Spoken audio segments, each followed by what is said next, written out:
Vice চ্যান্সেলরের সামনে যখন কোনো একটা রাজনৈতিক দলের ছাত্র সংগঠন টেবিল চাপড়ায়, আমি তো নিশ্চিত থাকতে হবে যে তাহলে প্রিজাইডিং অফিসারের সামনে আমি গিয়ে টেবিল চাপড়িয়ে তার ওখান থেকে ব্যালট বাক্স নিয়ে চলে আসবো।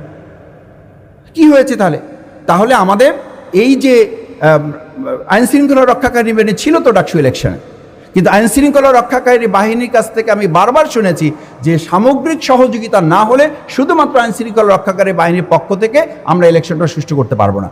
আমি নাগরিক সমাজের প্রতি দুটো কথা বলছি। এক, নাগরিক সমাজের মধ্যে এই প্রভাব তৈরি করতে হবে যে সরকার এবং ইলেকশন কমিশন দুটো মিলে একটা সমন্বয় করা। নাম্বার 2 হচ্ছে নাগরিক কমিশন ভোটারদের এই সচেতনতা তৈরি করা যে আমরা প্রত্যেক জায়গায় সরকারের সহযোগিতা নিয়ে না, বরং নাগরিক সমাজই ওখানে প্রধান এলিমেন্ট হিসেবে কাজ করবে, যাদের সচেতনতার মাধ্যমে প্রশাসন কাজ করতে বাধ্য হবে এবং এককভাবে তারা না, বরং নিরপেক্ষতার জায়গা থেকে একটা ভূমিকা পালন করবে।